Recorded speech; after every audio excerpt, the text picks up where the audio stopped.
Bismillahirrahmanirrahim. Assalamualaikum warahmatullahi wabarakatuh. Selamat siang, praktikan.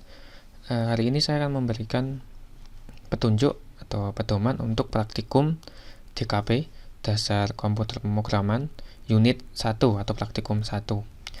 Judul materinya adalah Pengantar Bahasa C. Pengantar Bahasa C. Oke, kalau di teori kita belajar bahasa C++. Nah, kalau di praktikum kita akan coba belajar bahasa C. Jadi ini ada sedikit variasi untuk bahasa pemrograman yang akan kita pelajari. Kemudian untuk software yang digunakan sama, yaitu menggunakan CodeBlocks. Nah, untuk kompetensi dasarnya, setelah menyelesaikan praktikum ini, mahasiswa dapat memahami implementasi konsep dasar pemrograman dengan perangkat lunak CodeBlocks, khususnya untuk bahasa C. Oke, kemudian ini adalah beberapa indikator pencapaian. Oke, ini ekstensi. Jadi kalau bahasa C kita menggunakan ekstensinya .c ya, bukan CPP tapi .c. Kemudian untuk strukturnya itu hampir sama, hanya tidak ada yang namanya using namespace std. Lalu kalau di C++ kita menggunakan int main, kalau di C kita coba menggunakan main atau void main. Nah, ini sebenarnya sama, tinggal tergantung dari bahasa apa yang kita pergunakan. Oke, kemudian ada beberapa perintah baru yang akan kita pelajari, diantaranya adalah perintah puts dan printf. Ini khusus untuk bahasa C. Kemudian di bagian awal dari modul ini itu ada yang namanya dasar teori. Oke, seperti ini. Ini adalah struktur dari penulisan bahasa C.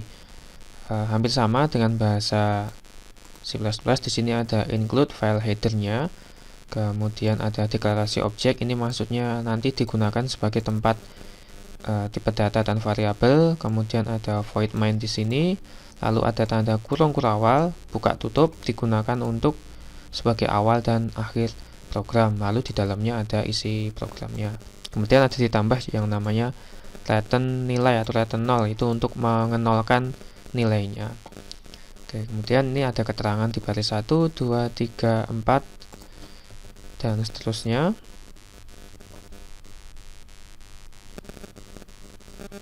Oke, ini adalah contoh program sederhana menggunakan bahasa C. Nah, kalau di bahasa C++ kemarin kita menggunakan include iostream, karena perintah iostream itu digunakan sebagai perintah cout dan cin dari bahasa C++.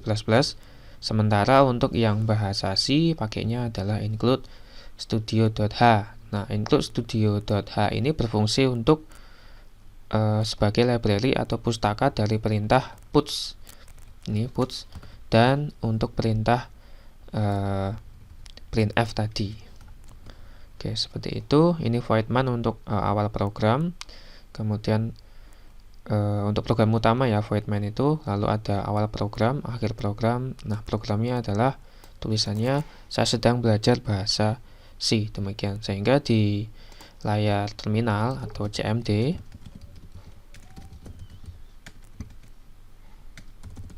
akan menampilkan tulisan saya sedang belajar bahasa C. Oke. Kemudian ada beberapa header atau pustaka yang digunakan dalam bahasa C, yaitu ada studio, ini S-nya kecil ya, kemudian conio, kemudian ada math juga, kemudian string, kemudian ada iostream.h. Jadi kita juga bisa menggunakan perintah cout cin dengan menggunakan bahasa C atau dengan menggunakan penyimpanan C dengan mendefinisikan include iostream.h-nya. Oke, seperti itu.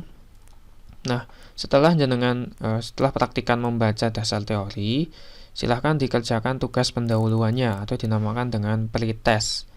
Silahkan dijawab dari mulai angka 1, nomor 1, 2, 3, 4, 5, 6, dan 7. Kemudian setelah selesai menjawab tugas pendahuluan atau pretest, silahkan lakukan yang namanya Oke, baik. Setelah praktikan mengerjakan pretest atau tugas pendahuluan, silahkan dikerjakan mulai langkah praktikumnya atau langkah percobaannya.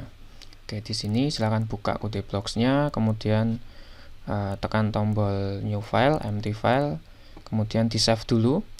Setelah di save, baru kita mulai ketikkan programnya. Jadi lebih baik di save dulu ya.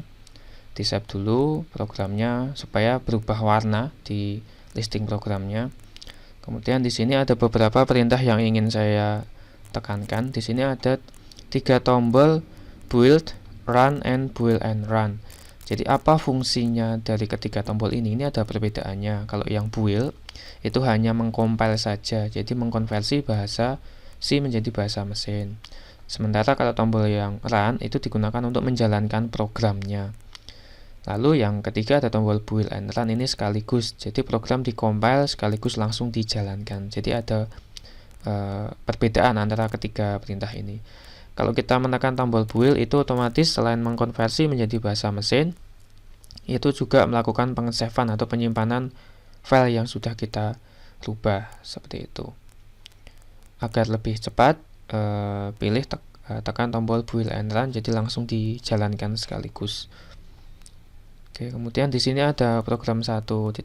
Nah, nanti program yang 1.1 atau 1_1.c ini nanti akan error programnya atau akan ada masalah. Nah, silahkan tuliskan perintah errornya itu apa atau keterangan errornya itu apa. Setelah itu, kemudian silahkan tambahkan perintah include studio pada bagian atas sebelum main. Nah, nanti silahkan diperhatikan lagi apakah sudah bisa berjalan atau belum.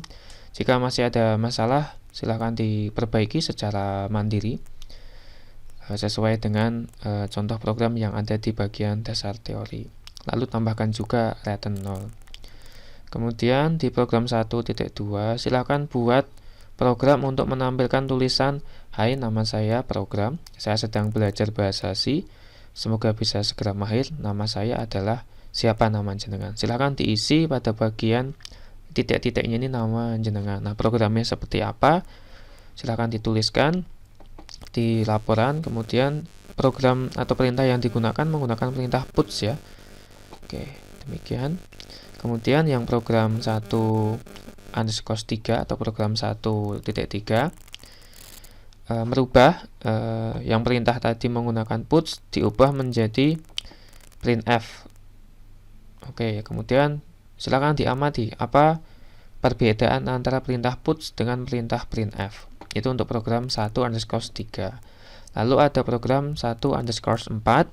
Ini membuat program tulisannya di terminal seperti ini. Moto UAD adalah Moral and Intellectual Integrity. Pergunakan perintah puts dan printf untuk menampilkan tulisan ini. Oke, itu adalah program 1_1 sampai 1_4.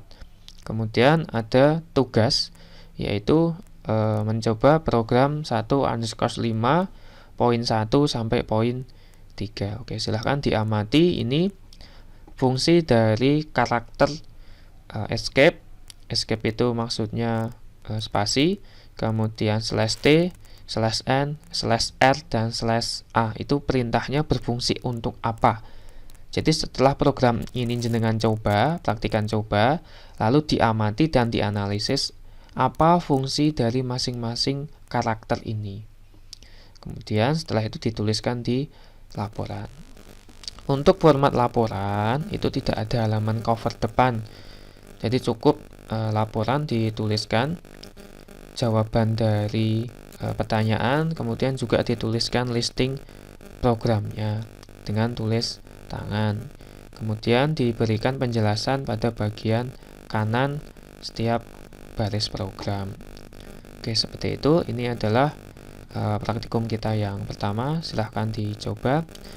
Setelah ini akan saya bagi asisten, sehingga nanti teman-teman jika ada mengalami kesulitan, silahkan bisa ditanyakan dengan asistennya. Kemudian nanti laporan itu silahkan dikirim ke e-learning laporannya yang pertama, lalu juga dikirimkan ke asistennya. Nah, asistennya masih saya bagi, silahkan dikerjakan dulu yang modul 1. Waktu pengerjaannya adalah 1 minggu. Oke, demikian yang dapat saya sampaikan. Akhirul kalam, wassalamualaikum warahmatullahi wabarakatuh.